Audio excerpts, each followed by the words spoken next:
the sun, wishing I could write my name on.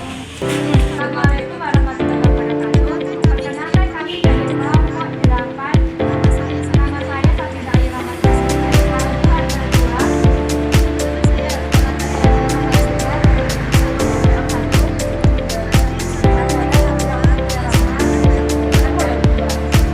Selanjutnya, inilah video wawancara dari kelompok kami.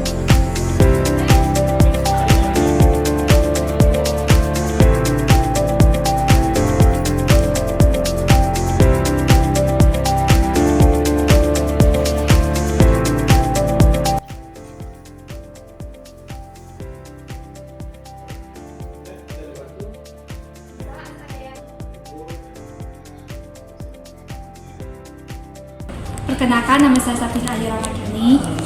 Saya Safira Oktavia Rahmat. Saya Elvina Kalendila. Pertanyaannya, apa visi dan misi dari PT Alina Mandiri Group? Ya, kalau bertanya dengan misi dan misi, intinya ingin membangun transformasi digital di baik itu di lembaga ataupun di usaha atau di instansi. Misinya gimana caranya untuk membuat transformasi digital tadi ya, pertama kita bangun ekosistem, komunitas, teknologi informasi, sama literasi digital terkait dengan apa pentingnya digital gitu, apa yang seperti itu. Bagaimana budaya kerja di PT ini? Kalau secara budaya kerja teknisnya itu kita ada beberapa beberapa budaya yang perlu diterapkan, tidak seperti kayak perusahaan-perusahaan yang lain, karena perusahaan yang kami itu kan berbasis teknologi informasi, jadi lebih banyak pekerja itu melakukan pekerjaannya itu di rumah atau work from anywhere seperti itu. Nah, yang bekerja di kantor siapa dan bekerja di kantor itu biasanya admin sama marketing. Secara budaya kerja ya jelasnya kalau yang bekerja di kantor tiap pagi jam 8 sampai jam 3 kurang lebih seperti itu. Apa latar belakang perusahaan ini?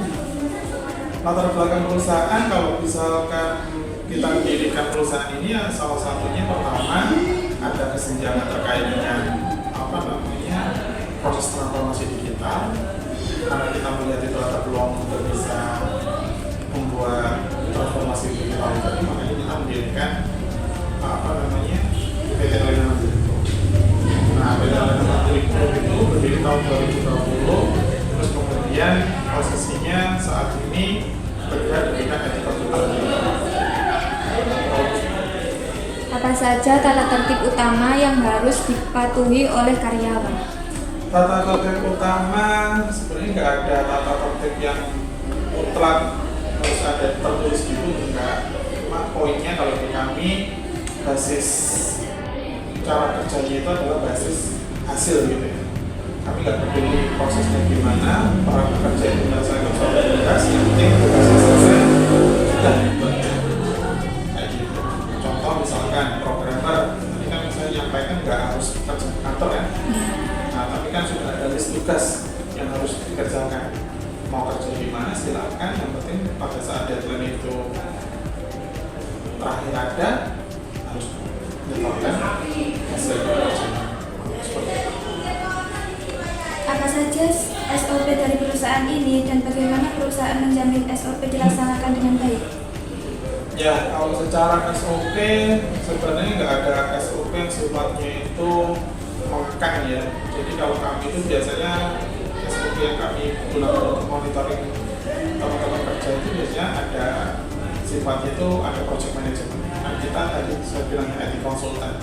Jadi kalau di IT konsultan itu mengerjakan beberapa aplikasi, beberapa klien.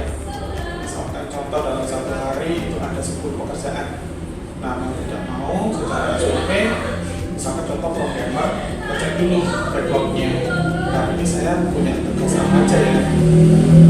Nah, dari tugas itu tadi, deadline-nya kapan. Nah, itu yang jadi acuan. Tidak ada yang harus pakai kemeja atau pakai apa, tidak ada. Itu yang diprogramkan, kenapa work from anywhere.